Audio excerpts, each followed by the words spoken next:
Hello everyone, welcome back to another week on the Brush by Brandy YouTube channel. You guys, I love this one on camera, it's so pretty. We are going to work on this set that's behind me. It's actually two dressers, a tall dresser and then the 6th drawer that I have here. And my customer had a very specific color combination in mind. It took me a couple tries. I actually started this one on camera and I got the color combination, the right colors, but the wrong shades. And so we revamped it and came back with a new color combination. It ends up being this. I absolutely love it. You guys, it photographs really pretty. In fact, I just want to sit here on camera so that I can stare at it a little bit. The blend comes out really perfectly. These are great colors to work together with. So I'm thrilled with how it turned out. More importantly, she is too. I've still got it staged from my photos. So you guys, let's put this dresser set together and see how it comes together. I'm going to slow it down so we can do a little bit of blending on this one because there's a lot of blending that I had to do with changing my color combination and then wanting to get it just right. Took me a couple tries. But I think you guys are going to love the final pictures on this one. It's a really pretty color combination. I can't wait to show you. Let's get started. Here's where I started on this French provincial dresser set. It's a really pretty set. These have been in my inventory for a while and I finally got an order on them. I had an order for them previously for a different finish, so I originally started in a different color and then she canceled that and chose a different set, so I put them back in my inventory and we're pulling them back out now. My customer had initially said she wanted shades of blue, green, and purple, and she asked for them to be a little bit brighter. And so I started out with what I thought that might mean. I sent her photos and she decided that was a little too bright. So that's this initial finish on here. I had started them on a Facebook Live and she decided she wanted to tone them down a little bit. So that's what I'm doing here. I'm coming back and putting my base coat over the top of the finish that I tried. I do love that original color combination, so much so that I kept them out because I'm going to use it on a different furniture finish for sure. It was really pretty and it definitely caught my eye, but it just wasn't right for this customer. That's something really important to know though, that it can happen and sometimes you just don't have the same vision or you read words a different way than somebody else might mean them. And that's what happened in this case. So I just knew that I needed to go back to the drawing board and try something different. We looked at several pictures together and she described pieces that she liked and didn't like, and that kind of helped iron out what I needed to change. So with this base coat that I'm putting on, because I'm going over a finish that's slightly darker and I'm muting these tones, I'm taking my time here and I'm just making sure that I get full coverage to go over those existing colors. I am painting with my drawers in, and at this point I do have 3 coats of paint going on, so I did need to come back and sand around the drawer edges and just take those back to raw wood to make sure that I had a nice smooth finish. It doesn't start getting too thick and that can start to impede the drawers going in, and I wanted to make sure that didn't happen. This was a really well-made set in the first place, and so the drawers all open nice and easily. They're solid wood drawer boxes. It didn't even need any repairs, so I got pretty lucky working on this one. I always like working on pieces when they don't require a ton of time and prep and repair. So on this base coat, I started out with my lighter color in the center, and then I'm just working my way around, getting slightly darker as I work to the outer edges, and I'm just making sure that I get into all the crevices and all the portions to make sure I cover up that old existing finish that's on there.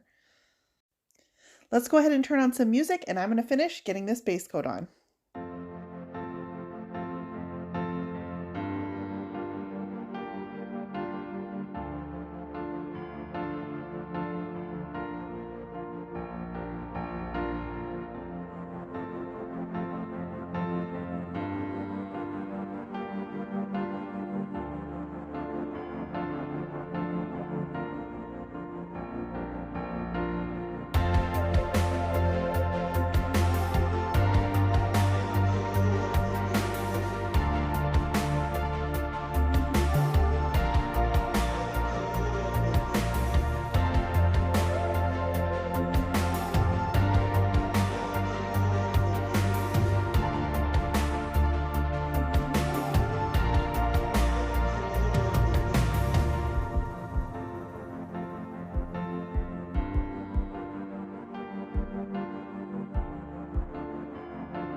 All right, I'm nearing the end of this base coat, and I'm not going to lie, but blending over large open surfaces like this is really a challenge. So this tall dresser took me quite a bit of time.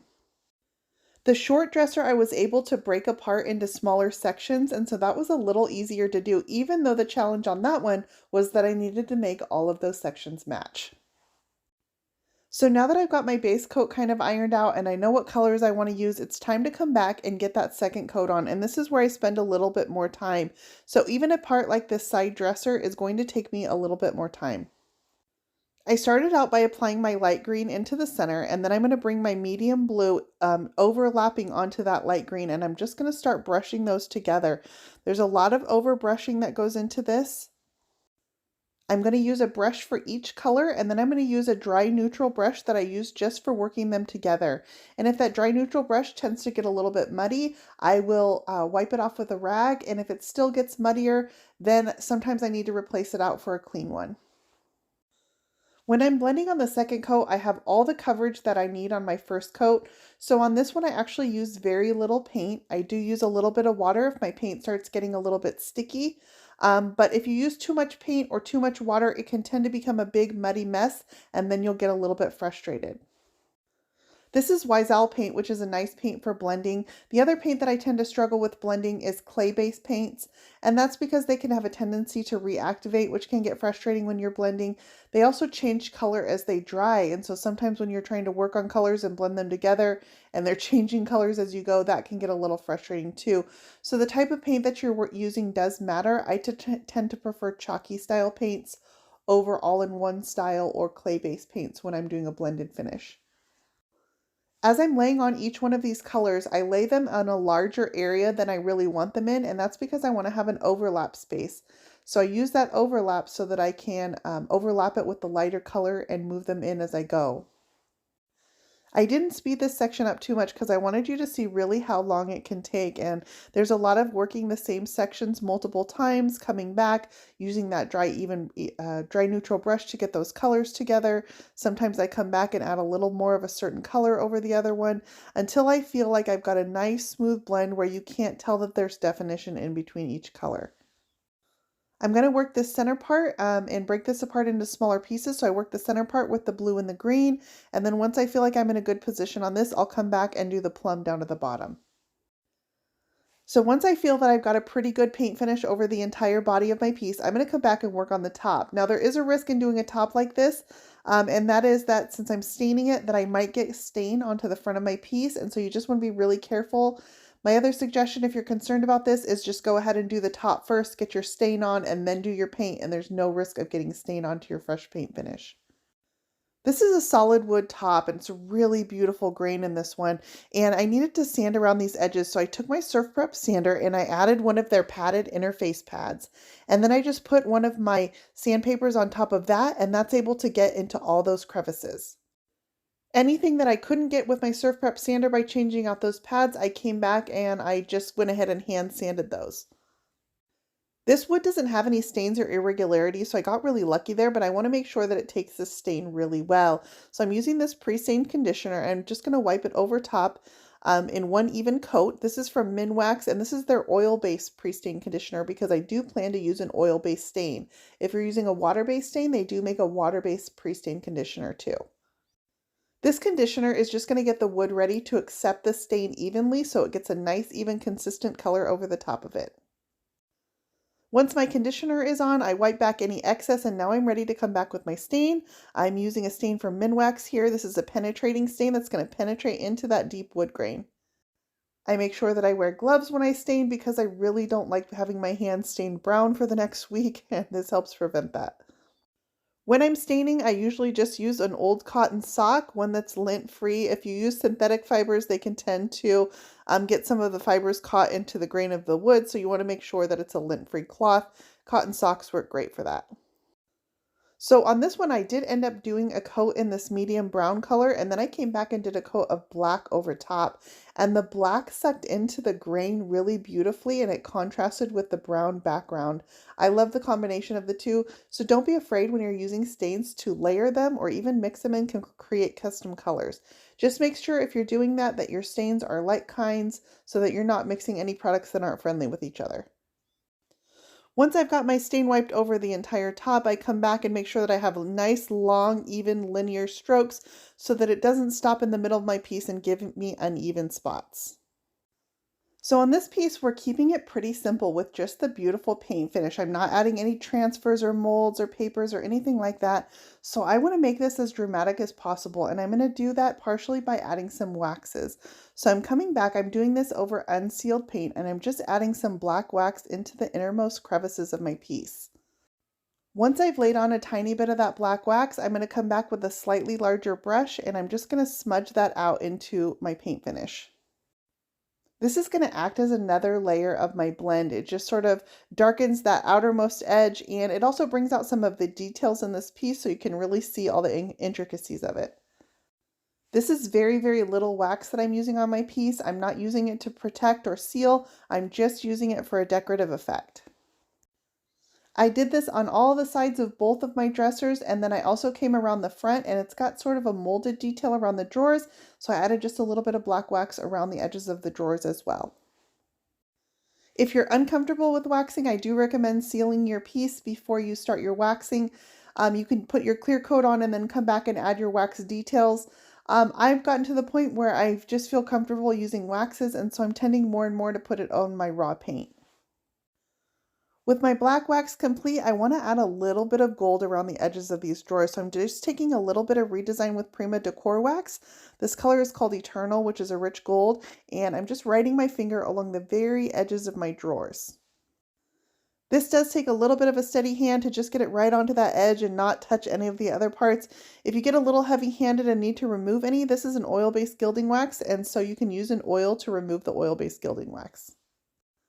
So here's where I landed with all of my wax detailing and my gold wax on. It looks a little bit weird, but once I seal that paint up, it's going to brighten the paint colors and it'll all make sense. Before I seal my piece, I always paint the insides of the piece as well. And this is because I want it to have a nice, clean, even finish inside. And I do this afterwards because I want to make sure that the inside of the drawer boxes match whatever color goes on the front in that particular part. Now it's time to spray my clear coat, and I'm spraying Wisal Matte Varnish using my Apollo sprayer. I'm going to go ahead and do 2 coats of my clear coat. It goes on super easily. The Apollo sprayer couldn't be any easier to use. I find that spraying a clear coat is just the easiest way to get the most perfect finish possible. With my clear coat sprayed on, this set is complete and I'm thrilled with how they came out. They are beautiful. I love this color combination, you guys. I hope you enjoyed this video. You can find links for everything I used in the description for this post. And as always, you can find more Brushed by Brandy on Facebook, Instagram, Pinterest, and YouTube, and on my website at brushedbybrandy.com. I hope you'll click that subscribe button.